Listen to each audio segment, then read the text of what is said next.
தேர்தல் ஆணையத்தையே ஸ்தம்பிக்க வைத்து இன்று நாம் எல்லாம் பின்பற்றி கொண்டிருக்கின்ற இந்த தேர்தல் முறை இருக்கிறது இல்லையா, இந்த தேர்தல் முறையை ஒரு தேர்தல் என்றால் இப்படித்தான் நடத்த வேண்டும் என்று இந்தியாவிற்கே கற்றுக் கொடுத்த தொகுதி இந்த மொடக்குறிச்சி தொகுதி.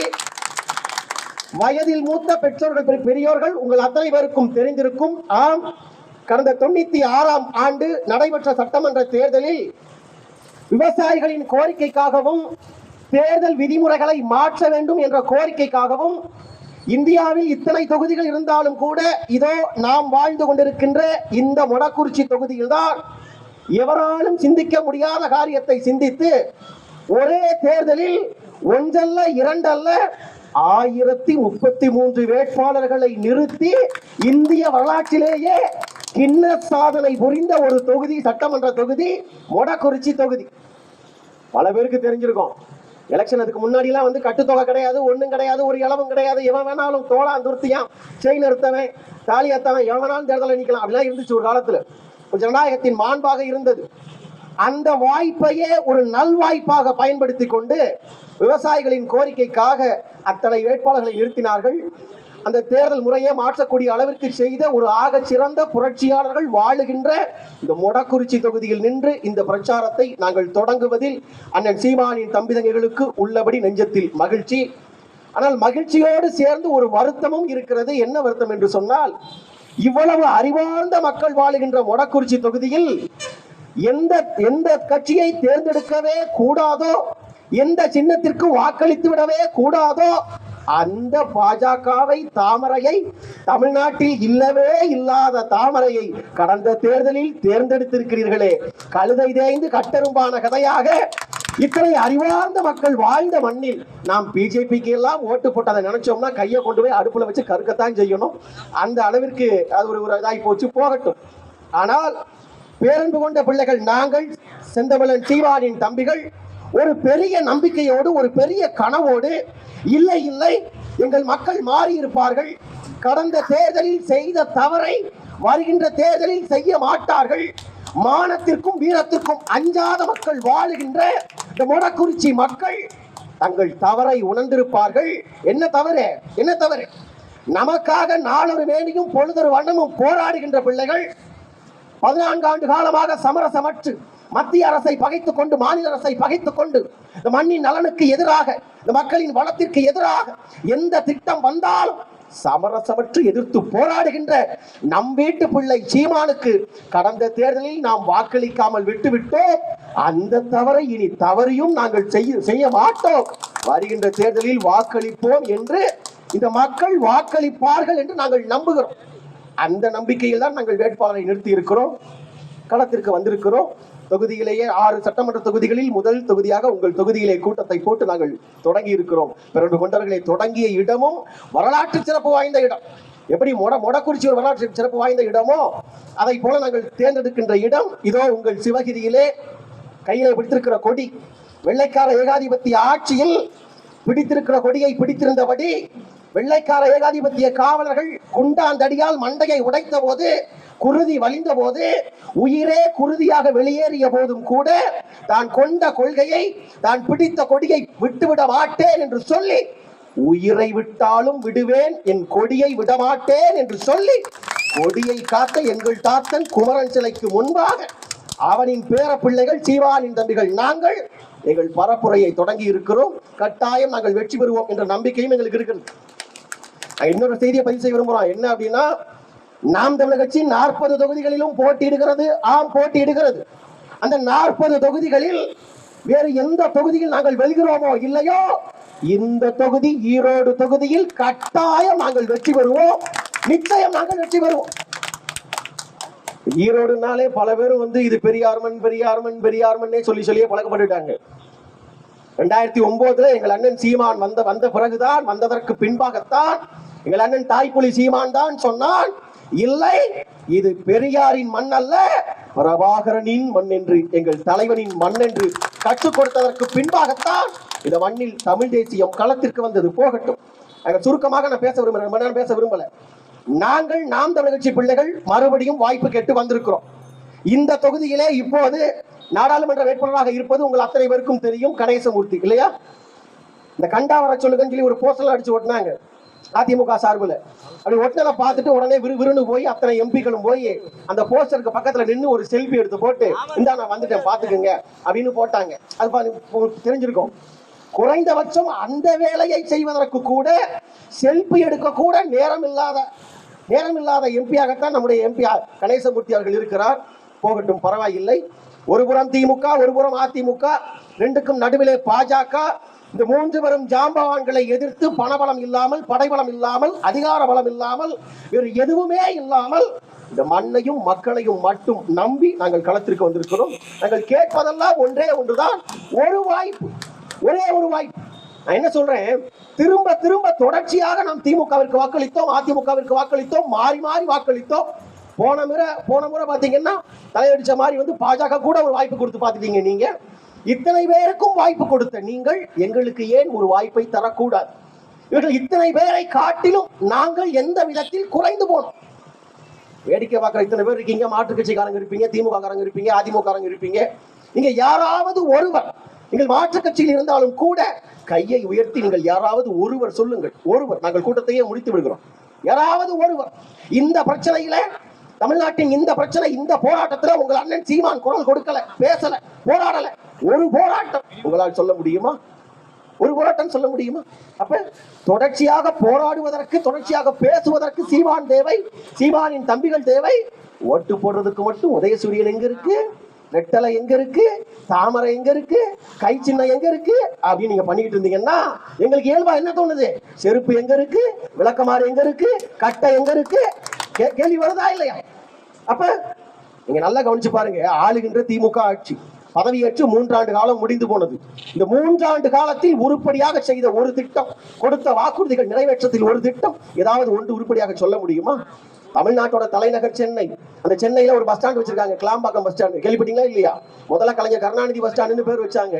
சீமானின் தம்பிகள் அடித்த அடியை பார்த்ததற்கு பின்பாக இல்ல இதுமேல் கிளாம்பாக்கம் பஸ் ஸ்டாண்டுன்னு மாத்தினாங்க. போகட்டும், அந்த பஸ் ஸ்டாண்ட் ஒரு பேருந்து நிலையத்தை கூட முறையாக கட்ட துப்பில்லாத ஆட்சியாக ஆளுகின்ற ஆட்சி திமுக ஆட்சி.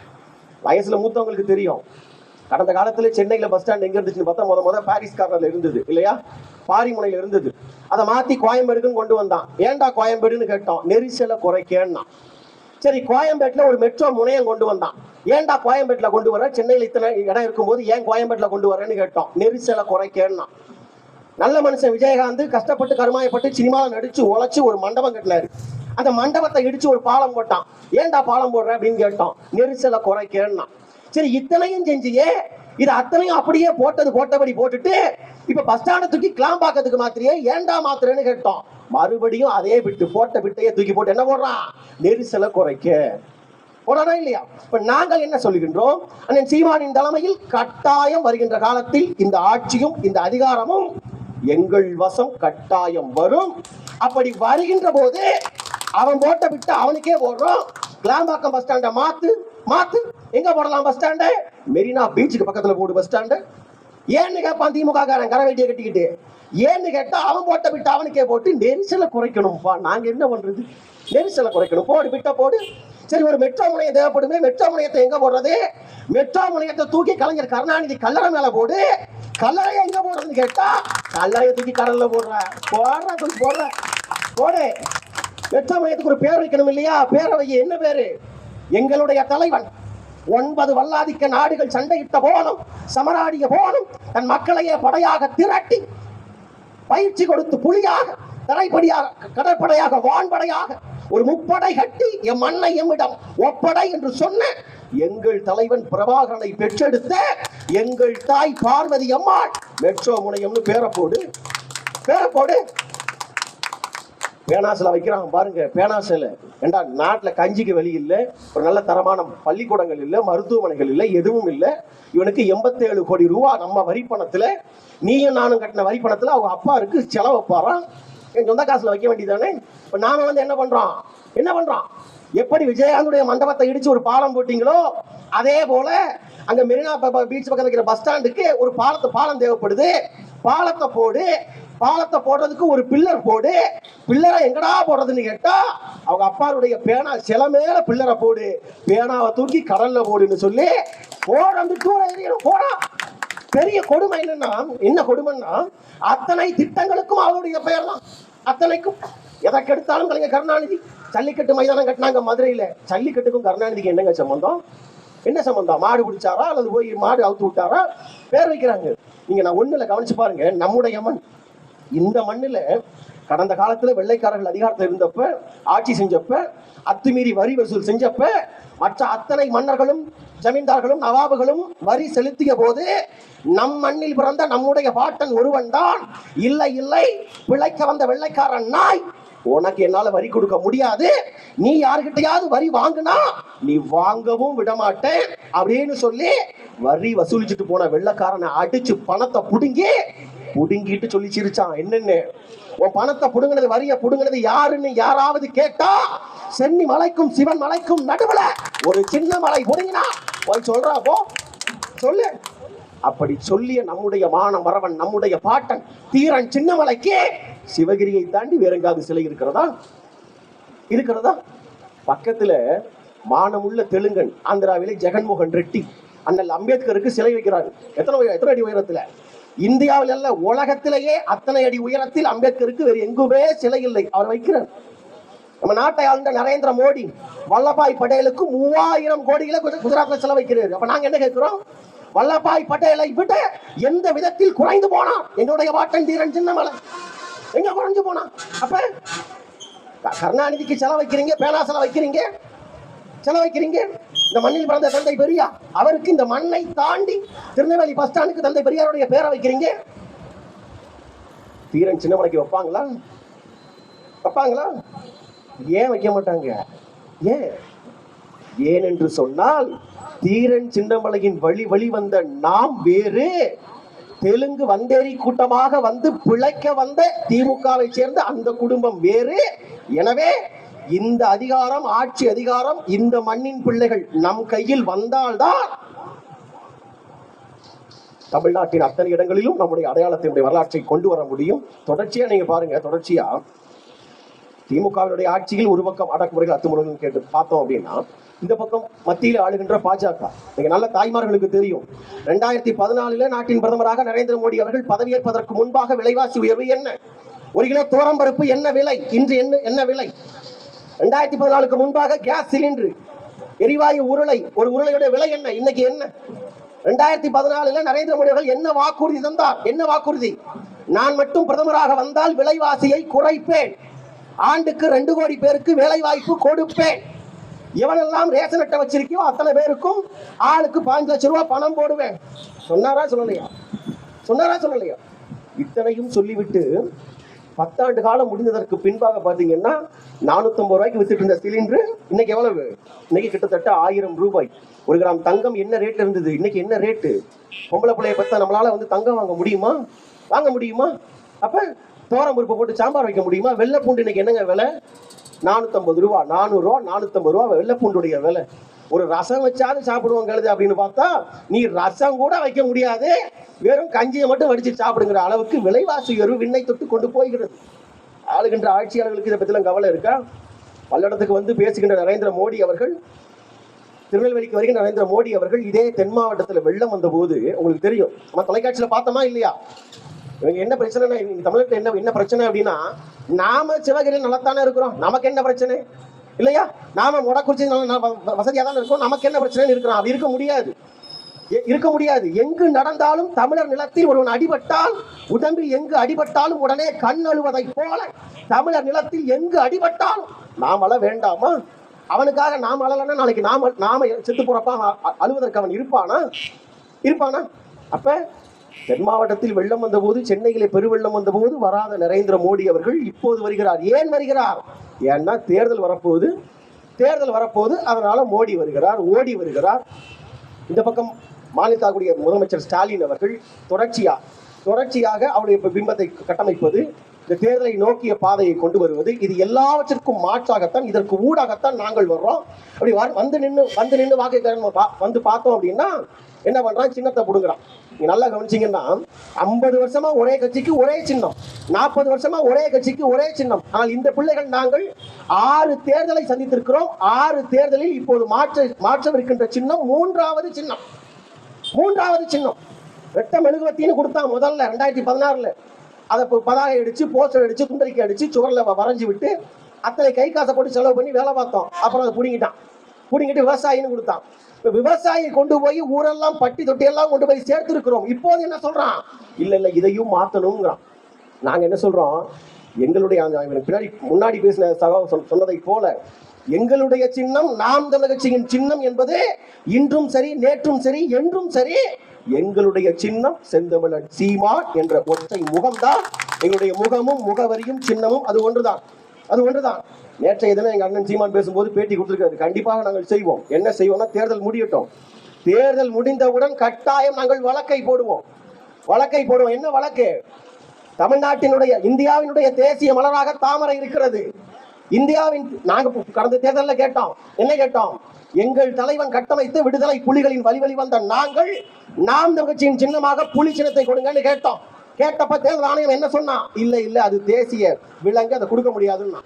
சரி, மயில சின்னமா கொடுன்னு கேட்டோம். இல்ல அதை கொடுக்க முடியாது, தேசிய பறவைன்னா. ஏண்டா, தேசிய விலங்கையும் தேசிய பறவையும் கொடுக்க முடியாது, ஆனால் தேசிய மலரை மட்டும் தூக்கி மோடி கிட்ட கொடுப்பீங்களா? பிஜேபி கொடுப்பீங்களா? கொடுத்தது தவறு இல்லையா? அப்ப வழக்கு போடுறோம், கண்டிப்பா வழக்கு போடுறோம். என்னன்னு போடுறோம்னா, ஒண்ணு, இந்தியாவினுடைய தேசிய மலர் தாமரை இல்லைன்னு வேற ஏதாவது ஒரு பூவை கொண்டு வந்து வை, ஏதாவது ஒரு பூவை வை. அப்படி இல்லையா, பிஜேபியினுடைய தாமரை சின்னத்தை தூக்கிட்டு தாமரை மலருக்கு பதிலாக பிஜேபிக்கு எந்த மலரை வேண்டுமானாலும் கொடு. நீ கருது எந்த பூவை வேணாலும் கூட, நீ வேணும்னா காலிஃபிளவர் பூவை கூட கொடு. இத்தனை நாட்கள் தாமரை மலர்ந்தே தீரும் சொன்ன சங்கி பயிர்கள்லாம் இனிமேல் காலிஃபிளவர் வெந்தே தீரும்னு அவன் என்ன வேணாலும் சொல்லிட்டு போட்டோம். ஆனா சின்னத்தை மாத்துறது கட்டாயம் மாற்றித்தான் தீர வேண்டும். வழக்கு போட போறோம். என்ன ஒரு வருத்தம்னா, இப்போ எங்க அண்ணன் தம்பிகளுக்கு தெரியும் எவ்வளவு கஷ்டப்பட்டோம் இல்லையா? ஈரோடு கிழக்கு தேர்தல் உட்பட அத்தனை தேர்தலிலும் சமூக வலைதளங்களில் வாயிலாக களத்துல கஷ்டப்பட்டு டிஷர்ட்ல அண்ணன் சின்னத்தை போட்டு, அண்ணனை போட்டு இல்லையா, சுவரில் போய் எழுதி, எங்கள் தாய்மார்கள் எல்லாம் போய் சுவரெழுத்து எழுதினார்கள், சின்னத்தை வரைந்தார்கள்.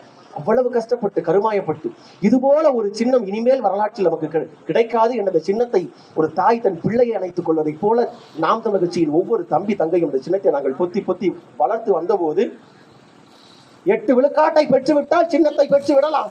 அதுதான் விதி. 8 விழுக்காட்டை கிட்டத்தட்ட நாங்கள் போன தேர்தலில் தொட்டு விட்டோம். இந்த தேர்தலில் நடவடிக்கின்ற தேர்தலில் 8 விழுக்காடு அல்ல, 18 விழுக்காட்டை நாம் தமிழர் கட்சி கட்டாயம் பெறும் என்பதே வேடிக்கை பார்க்கிற உங்களுக்கு வேண்டுமானால் தெரியாமல் இருக்கலாம். ஆனால் தேர்தல் ஆணையத்துக்கு தெரியும், தங்கி பயலுக்கு தெரியும். அப்ப என்னடா பண்றதுன்னு பார்த்தா, சரி சீப்பை ஒழிச்சு வச்சா கல்யாணத்தை நிப்பாட்டலாங்கிற கதையா சின்னத்தை கொடுங்கன்னு பிடிங்கி இருக்கிறான். இதுல என்ன கொடுமைன்னா, நீதிமன்றத்துல போய் வழக்கு போட்டா அவர் நீதிபதியா இருக்கிறான்னு பார்த்தா ஜோசியக்கார மாதிரி பதில் சொல்றாரு. என்ன சொல்றாரு? இது உங்களுக்கு தான் ராசி இல்லையே, அதனால வேற வச்சுக்கணுங்கிறாரு. எங்களுக்கு வாயில வேற மாதிரி வருது, பொது வழியில பேச முடியாது, அதனால கடந்து போறோம். இப்ப நாங்கள் என்ன சொல்றோம்? ஒரே ஒரு செய்தி பதிவு செய்யறோம். நீங்கள் ஏதாவது ஒரு சின்னம் கொடுத்தானே ஆகணும். ஏதாவது ஒரு சின்னம், குண்டூசியோ செருப்போ. பேசுகின்ற போது ஐயா வேட்பாளர் ஏதான் சொன்னாரு, உட்கார்ந்துருக்கும் போது சொன்னாரு, ஒருவேளை விவசாயிச்சு நமக்கு வேண்டும், கட்டாயம் நாம் பெறுவோம், அதில் மாற்று கருத்து இல்லை. ஒருவேளை கிடைக்கவில்லை என்று சொன்னால் அடுத்து இருக்கிற வாய்ப்பாக நாம் ஒரு சின்னத்தை தேர்ந்தெடுக்க வேண்டிய வாய்ப்பு கிடைத்தால் தயவு செய்து செருப்பு சின்னத்தை நாம் தேர்ந்தெடுக்க வேண்டும் என்று ஐயா தான் சொன்னாரு. இப்ப நான் கூட சொன்னேன், இது நல்ல யோசனையா இருக்கு, அண்ணன்ட்ட சொல்லுவோம். ஏன்னா இவ்வளவு பண்ணவங்க கையில ஆளுக்கு ஒரு செருப்பு தான், நம்ம போய் தேட கூட வேண்டியது இல்லை இல்லையா? கூட்டத்துக்கு வர்றோம், விறுவிறுன்னு வர்றோம், சட்டார்னு செருப்பை கலத்துறோம். எங்கள் ஓட்டு செருப்பு. திமுகவுக்கு அடிக்கணுமா செருப்பு, அதிமுக அடிக்கணுமா செருப்பு, பிஜேபி காரன் அடிக்கணுமா செருப்பு, எவனெல்லாம் கடந்த முறை பார்த்தீங்கன்னா அண்ணன் சீமான் ஒரு மெடல் எடுத்து காமிச்சாரு இல்லையானே, உங்களுக்கு தெரியும். ஒரு மெடல் எடுத்து காமிச்சாரு, நல்ல மூட்ல இருந்ததுனால காமிச்சதோ நிப்பாயிட்டாரு. கொஞ்சம் கோமா தான் எடுத்து அடிச்சிருப்பாரு திமுக காரன், பிஜேபி காரன். இப்ப காமிச்சதுக்கே பல பேர் கதறினா.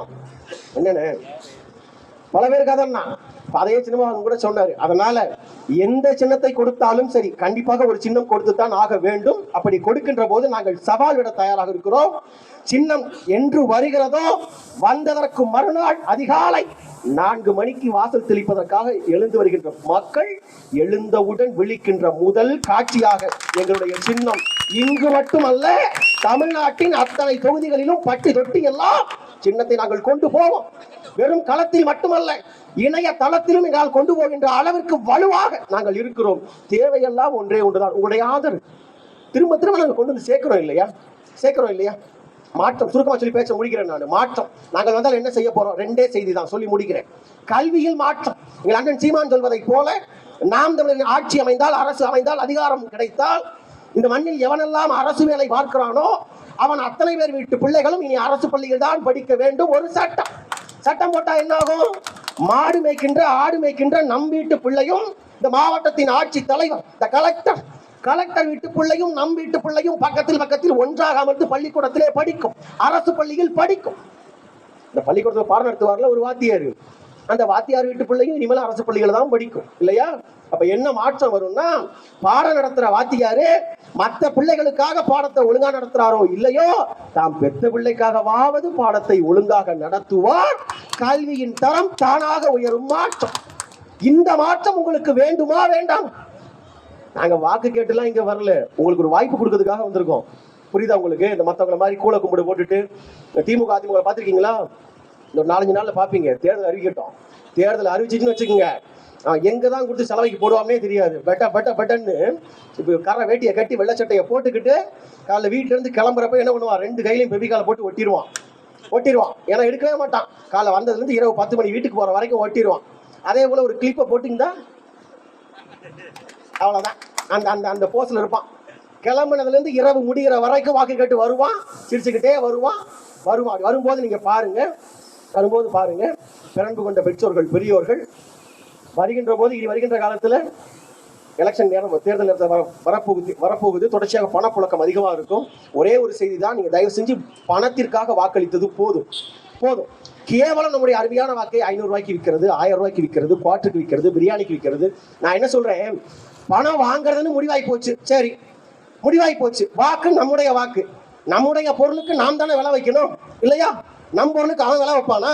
அப்ப நான் என்ன சொல்றேன், பேசாம ஒண்ணு பணத்தை வாங்காதீங்க, நல்லவன் யாருன்னு பார்த்து ஓட்டு போடுங்க. இல்லையா பணத்துக்கு வாங்குறதுன்னு முடிவு பண்ணிட்டீங்கன்னா 500 1000 எதுக்கு சீப்பா யோசிக்கிறீங்க? 1 கிலோ ஆட்டுக்கறி என்ன ரேட்டு? 1 கிலோ ஆட்டுக்கறி 700 ரூபா. 1 கிலோ ஆட்டுக்கறிக்கு பிறகுதான் நம்முடைய ஓட்டு 500 ரூபாய்க்கு விற்கிறதா? நான் என்ன சொல்றேன், திமுக ஓட்டு கேட்டு வந்தோம்னா அவன்கிட்ட சொல்லுங்க, ஒரு 1.5 லட்சம் ரூபா போன என் பொண்ணு கல்யாணத்துக்கு கடன் வாங்கினேன், வட்டியோட சேர்த்து 1.25 லட்சம் ஆயிடுச்சு. 1.25 லட்சத்தை நீ கொடுப்பா, நான் உனக்கே ஓட்டு போடுறேன். சொல்லுங்க, இவன் தரானா கேளுங்க, கொடுப்பானா? அப்ப பேரன்பு கொண்ட பெற்றோர்கள் பெரியோர்கள் தயவு செய்து இத்தனை ஆண்டு காலம் வாக்கிற்காக விற்றது போதும், பணத்திற்காக வாக்கை விற்றது போதும். அதே போல வேட்பாளர் வரும்போது பாத்தீங்கன்னா தொடர்ச்சியா ஒவ்வொரு கிராமத்திலையும் பார்த்தோம்னா ஒரு 50 தாய்மார்கள் சகோதரிகள் வந்து பாத்தீங்கன்னா ஆரத்தி தட்டோடு நிக்கிறது. எனக்கு பெரிய வியப்பு, என்னடா இவங்க இவ்வளவு நல்லவங்களா? இங்க திமுக அதிமுக முகரக்கட்டையெல்லாம் பார்த்தா அவ்வளவு ஒருத்தான ஆள் மாதிரி தெரியல. ஆனா ஒவ்வொரு கிராமத்திலையும் 50 தாய்மார்கள் நிக்கிறாங்க. போய் விசாரிச்சேன், என்னம்மா வர்ற வேட்பாளர் திமுக அதிமுக வேட்பாளருக்காக தட்டோட நிக்கிறீங்க கேட்டா அவங்க சொல்றாங்க, எடுபட்ட பையங்க இவனுக்கு யாருங்க ஆரத்தி எடுப்பா? இவனுக்கு யார் எடுப்பா? தட்டுல 100 ரூபா போடுவான், அதுக்காக நிக்கிறோம் அப்படிங்கிறாங்க. அந்த அளவிற்கு நாங்க என்ன சொல்றோம், ஆரத்தி என்பது தமிழர் பண்பாடு, தமிழர் பாரம்பரியம். யாருக்கு எடுக்கணும் ஆரத்தி? யாருக்கு? நம்ம வீட்டுக்குள்ள ஒரு போர்க்களத்துக்கு போய் சண்டை போட்டு சமராடி வெற்றி பெற்று விட்டு வருகின்ற போது அவனுக்கு எடுக்க வேண்டிய ஆரத்தியை வந்தவன் போனவனுக்கெல்லாம் எடுக்கலாமா? நம்ம வீட்டு பிள்ளைய கல்யாணம் பண்ணிட்டு வீட்டுக்கு வரக்கூடிய மருமகன், நம் வீட்டு பிள்ளையை கடைசி வரை கண்கலங்காமல் காப்பாற்ற போகிற நம்முடைய மருமகன் வருகின்ற போது எடுக்க வேண்டிய ஆரத்தியை வந்தவன் எடுக்கலாமா? அதனால இந்த பழைய நடைமுறைகள் எல்லாம் தவிர்த்து விட்டு இந்த மண்ணை மக்களை உயிருக்கு உயிராக நேசிக்கின்ற செந்தமிழன் சீமானின் தம்பிகள் நிறுத்தி இருக்கிற வேட்பாளர் நான் உங்க இடத்துல ஒரு சவால் விட விரும்புகிறோம். என்ன சவால்னு சொன்னா, இந்த நாடு சந்தித்த இந்த 17 பாராளுமன்ற தேர்தல்களில் நீங்கள் எத்தனையோ வேட்பாளரை பார்த்திருக்கலாம். நீங்கள் பார்த்த அத்தனை வேட்பாளர்களை விட நாங்கள் நிறுத்தி இருக்கிற எங்களுடைய வேட்பாளரை விட அந்த வேட்பாளர்களில் தகுதி வாய்ந்த ஒரு வேட்பாளரை உங்களால் காட்ட முடியும் என்று சொன்னால் 1 கோடி ரூபாய் சவாலுக்கு நாங்கள் சீமானின் தம்பிகள் தயாராக இருக்கோம். நாங்கள் வெறும் பேச்சுக்காகலாம் சொல்லல, உண்மையிலேயே உடலுக்கு வைத்தியம் பார்க்கின்ற ஒரு மருத்துவத்துறையை தேர்ந்தெடுத்து அதில் பழுத்த அனுபவம் கொண்டு ஒரு பாரம்பரியமான குடும்பத்தில் பிறந்து ஒரு ஆக சிறந்த முன்னோடியாக தமிழ் தேசியவாதியாக களத்தில் இருக்கக்கூடிய எங்கள் அண்ணன் செந்தமிழன் சீமானுக்கும் அண்ணனாக இருக்கக்கூடிய எங்களுடைய அண்ணன் கார்மேகன் அவர்கள் ஐயா சமர்ப்பா ஐயா பேசும்போது சொன்னதை போல ஐயாவிற்கு அறிமுகம் தேவையில்லை. நம்ம அத்தனை பேருக்குமே பரிச்சயமான ஒருவர் தான், பழக்கமான ஒருவர் தான். எனவே அப்படிப்பட்ட ஒருவருக்கு நாம் வாய்ப்பளிக்க வேண்டும். மற்ற எம்பிகள்லாம் ஜெயிச்சு போறாங்கன்னு வச்சுக்கோங்க, பாராளுமன்றத்தில் போய் பெஞ்ச தட்டுவாங்க. எங்கள் வேட்பாளர் கார்மேகன் வெற்றி பெற்று பாராளுமன்றத்துக்குள்ளே நுழைந்தால் பாராளுமன்றத்தையே தட்டக்கூடிய அளவிற்கு தன்னுடைய பேச்சால், தன்னுடைய சீரிய சிந்தனையால், முயற்சியால் பேசக்கூடிய அளவிற்கு ஆற்றல் மிக்கவர்.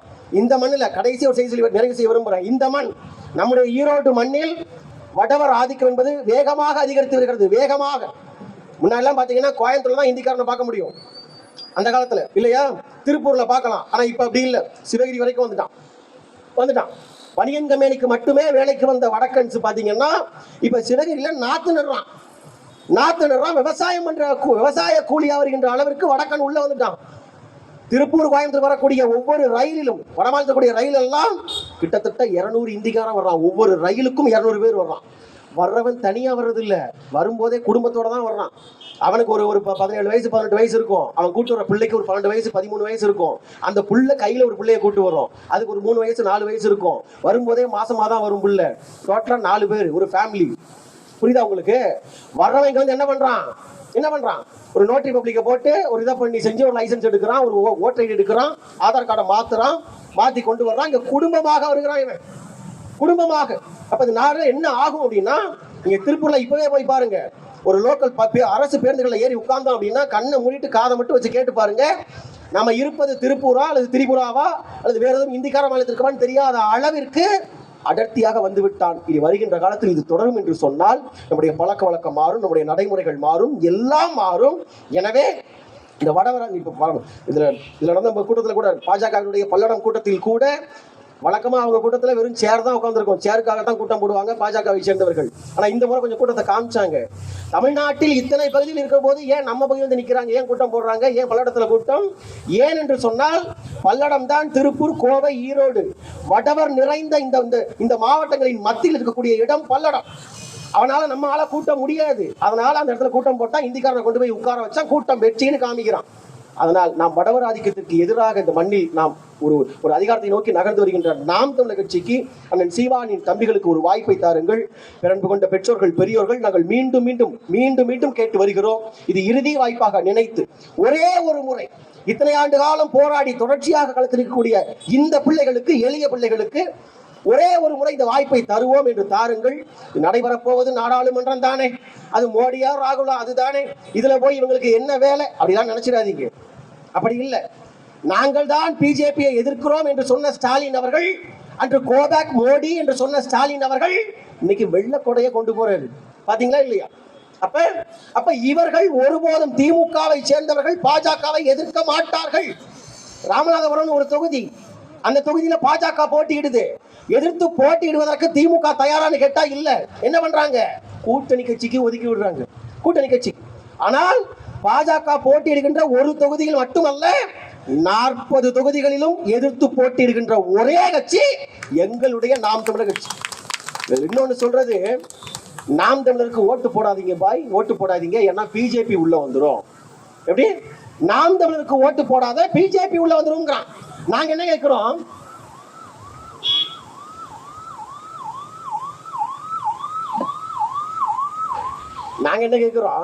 என்ன நாம் தமிழுக்கு ஓட்டு போட்டா பிஜேபி எப்படா வரும்? எனக்கு வெட்டு விழுந்தா என் பக்கத்து காலுக்கு எப்படா ரத்தம் வரும்? எனக்கு தானே ரத்தம் வரும், இல்லையா? அதுபோல தொடர்ச்சியாக பாஜகவை எதிர்ப்பதாக காட்டிக்கொள்கின்ற திமுக இதுவரை எதிர்த்ததாக வரலாறு இல்லை. இந்த மண்ணுக்கும் மக்களுக்கும் தமிழர் பரம்பரைக்கே எதிரான கட்சி பாஜக. அந்த பாஜகவை வீரியமாக எதிர்க்க வேண்டும் என்று சொன்னால் அதற்கு இந்த மண்ணின் மகன், மான தமிழன், எங்களுடைய அண்ணன் செந்தமிழன் சீமான் தான் நம்முடைய முதல் தேர்வாக இருக்க வேண்டும். எனவே தொடர்ச்சியாக மணிப்பூர்ல பாத்தீங்கன்னா, மணிப்பூர்ல கலவரம் அத்தனை பேருக்கும் தெரியும். நாடு சந்தித்த பெரும் அவமானம், பெரும் துயரம். நிர்வாணமாக பெண்கள், 2 பெண்கள் வீதியை நடந்து வந்தார்கள். நாமெல்லாம் காணொளி பார்த்தோம். அந்த அவலத்திற்கு பேசாத நரேந்திர மோடி அவர்கள் இந்த நாட்டுக்காக வெளிநாட்டுகளிலே போய் போராடி விளையாடி மல்யுத்தத்தை பெற்று தந்த விளையாட்டு வீராங்கனைகள், மல்யுத்த வீராங்கனைகள், அவர்கள் பாதிக்கப்பட்ட போது, புலம்பிய போது, போராடிய போது பதில் சொல்லாத நரேந்திர மோடி அவர்கள் இதே கடந்த காலத்தில் தமிழ்நாட்டிலிருந்து நம்முடைய ஐயா கண்ணு தலைமையில், விவசாயி ஐயா கண்ணு தலைமையில் 100க்கும் மேற்பட்ட விவசாயிகள் டெல்லியில போய் போராடினாங்க. என்ன போராடினாங்க? அவருடைய முதல் கோரிக்கை என்ன தெரியுமா? நாங்கள் ஓட்டு போட்டு தேர்ந்தெடுத்த நாட்டின் பிரதமர் நரேந்திர மோடி அவர்கள் எங்களை சந்தித்து எங்கள் குறைகளை என்னென்னு கேட்கணும். அதுதான் கோரிக்கையே. ஆனால் அதற்கு கூட தயாராக இல்லாத நரேந்திர மோடி அவர்கள் இப்ப பஞ்சாப்ல இருந்து சிங்கு போய் போராடணும்னு போறான். போராட போற சிங்க என்னன்னு கூப்பிட்டு உன் பிரச்சனை என்னன்னு பேசுவதற்கு தயாராக இல்லாத மோடி என்ன பண்றாரு, இவன் டெல்லிக்குள்ள வந்துடக்கூடாதுன்னு சாலையில எல்லாம் ஆணி அடிச்சு கம்பியை கட்டி விட்டு பிரதமர் வேலை பார்க்க சொன்னா பென்சிங் வேலை பார்த்துட்டு இருக்காரு நரேந்திர மோடி அவர்கள் இப்போது. அப்ப விவசாயிகளுக்கு எதிராக ஒரு விவசாயிகளுக்காக பேசாத இந்த நரேந்திர மோடி அவர்கள் தொடர்ச்சியாக நீயும் நானும் வச்சிருந்த பணம் ஞாபகம் இருக்கா இல்லையா, பணம் மதிப்பிழப்புன்னு கொண்டு வந்தான். ஒரே நாள்ல ஒட்டுமொத்த நாட்டையும் பிச்சைக்காரனாக ஆட்சி அரசு நரேந்திர மோடி அரசு.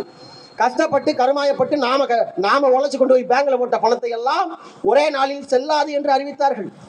எனக்கு நல்லா நினைவு இருக்கு. அந்த அந்த அந்த அந்த சம்பவத்தை அறிவித்த போது தஞ்சாவூர்ல இருந்து ஒரு கூட்டத்தை முடிச்சுட்டு திருப்பூருக்கு வரணும். நான் திருச்சி வரைக்கும் வந்துட்டேன். பை நிறைய பணம் இருக்கு, ஆனா பஸ் ஸ்டாண்ட்ல பணம் செல்லாதுன்ட்டான். அன்னைக்கு இரவு முழுவதும் திருச்சி பஸ் ஸ்டாண்ட்ல போய் ஒவ்வொருத்தனா பார்த்து முகரக்கட்டையை பார்த்து இவன்கிட்ட போய் ஒரு 100 ரூபாய் கேட்டா இவன் கொடுப்பானா கொடுக்க மாட்டானா அப்படின்னு தலையை சொரிஞ்சுக்கிட்டே போய் அண்ணன் ஒரு 100 ரூபாய் இருந்தா கொடுங்க, பணம் இருக்குன்னு ஆனா செல்லாதுன்ட்டாங்க, ஒரு 100 ரூபாய் கொடுப்பீங்களான்னு சொல்லி அன்று ஒரே நாளில் ஒரே அறிவிப்பில் பேசுகிற என்னை போல ஒட்டுமொத்த நாட்டையும் பிச்சைக்காரனாக நிறுத்திய முட்டாள் அரசு நரேந்திர மோடியினுடைய பாஜக அரசு. கேட்டப்ப என்ன சொன்னாரு, ஒரு 3 மாசம் பொறுத்துக்குங்க, நான் ஒண்ணு இல்லாம புடுங்கி கலட்டி கம்பு நட்டுருவேன், இந்தியாவை நான் அமெரிக்கா போல மாற்றிடுவேன், ஐரோப்பா போல மாற்றுவேன்னு சொன்னார் நரேந்திர மோடி. மாற்றிட்டாரா? அதே போல ஜிஎஸ்டி ஒரு வரியை கொண்டு வந்தாரு. உங்க அத்தனை பேருக்கும் தெரியும். அந்த வரி வருவதற்கு முன்பாக எவனெல்லாம் நகை கடை வச்சிருந்தானோ ஜிஎஸ்டின்னு போட்டதுக்கு பின்னாடி பொண்டாட்டி தாலியை கொண்டு போய் அடகு வச்சுட்டான். அந்த வரி வருவதற்கு முன்பாக எவனெல்லாம் பால் பண்ண வச்சிருந்தானோ ஜிஎஸ்டி வந்ததுக்கு பின்னாடி பெத்த பிள்ளைக்கு பால் வாங்க காசு இல்லாம ரோட்டுக்கு வந்துட்டான். ஆக தொடர்ச்சியாக போட்ட திட்டங்கள் அத்தனையும் ஒரு முட்டாள்தனமான திட்டங்கள். சிஏ என்பிஆர் என்ஆர்சின்னு கொண்டு வந்து கொடுஞ்சட்டங்களை கொண்டு வந்து இந்த நாட்டில் இஸ்லாமியர்களும் இந்துக்களும் கிறிஸ்தவர்களும் அண்ணன் தம்பி போல மாமன் மச்சினன் போல நகமும் சதையும் போல இருக்கின்ற இந்த நாட்டில் பிரிவினையை தூண்டிவிட்டு ஒரு கலவரத்தை தூண்டிவிட்டு அதில் எப்படியாவது வாக்குகளை பொறுக்கி விடலாம், தாமரை எப்படியாவது மலர் செய்து விடலாம் என்று தொடர்ச்சியாக போராடுகின்ற செய்த இந்த பாஜக அரசு இத்தனை கேட்டையும் செய்த பாஜகவிற்கு நாம் மறுபடியும் வாக்களிக்க போகின்றோமா? வாய்ப்பு தர போகின்றோமா? இனி ஒரு முறை இந்த நாட்டின் பிரதமராக நரேந்திர மோடி வந்துவிட்டால் அதற்கு அடுத்த காலங்களில் இனி தேர்தலே இருக்காது. ஒரே ஆட்சி, சர்வாதிகார ஆட்சி, மோடியின் ஆட்சி தான். இந்தியாவில் ஜனநாயகம் இல்லை என்று அறிவிப்பு செய்துவிட்டு கடந்து சென்று விடுவார்கள். எனவே கன்னியாகுமரி தொடங்கி காஷ்மீர் வரை ஒட்டுமொத்த நாட்டையும் கூறு போட்டு பாலமாக கூறு போட்டு விற்கின்ற வேலையை செய்து வருகின்ற மோடிக்கு நாம் இனியும் ஒரு வாய்ப்பை தந்துவிடக் கூடாது. எனவே நம் மண்ணின் மகனாக, நம் வீட்டு பிள்ளையாக, நமக்காக பேசி வருகின்ற நம்முடைய பிள்ளை செந்தமிழன் சீமானுக்கு இத்தனை நாட்கள் நாம் வாய்ப்பளிக்காமல் போய்விட்டோம், இத்தனை நாட்கள் நாம் ஆதரவு தராமல் போய்விட்டோம். இந்த ஒரு முறை எத்தனையோ பேருக்கு போட்டு பார்த்த ஓட்டை இந்த ஒரு முறை அண்ணன் செந்தமிழன் சீமானின் தம்பிகளுக்கு இவர்கள் எந்த சின்னம் தருகிறார்களோ அந்த சின்னத்திற்கு தயவு செய்து நீங்கள் வாக்களிக்க வேண்டும். ஈரோடு தொகுதியை ஒரு ஒரு ஒரு சரியான தொகுதியாக மாற்றுவதற்கு, வடவர் ஆதிக்கம் இல்லாத தொகுதியாக மாற்றுவதற்கு, மஞ்சள் வணிகம் தான், மஞ்சள் வியாபாரம் தான், மஞ்சள் விவசாயம் தான் ஈரோட்டினுடைய பிரதானமான விவசாயம்.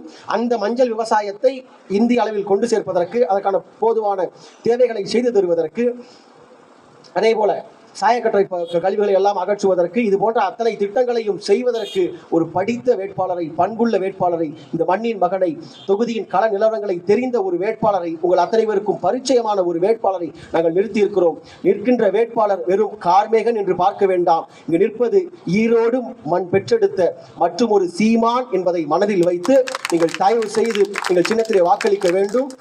கூட்டத்திற்கு வருகின்ற போதே நாங்கள் டெல்லிக்கு ஒரு பயணச்சீட்டை பதிவு செய்துவிட்டு தான் வந்திருக்கிறோம். கட்டாயம் இந்த மக்கள் வாக்களிப்பார்கள். இந்த முறை ஈரோடு தொகுதியில் இருந்து டெல்லி பாராளுமன்றத்திற்கு எங்கள் வேட்பாளர் கண்டிப்பாக செல்வார் என்ற நம்பிக்கையில் நாங்கள் வந்திருக்கிறோம். வாய்ப்பை தாருங்கள். நன்றி, வணக்கம்.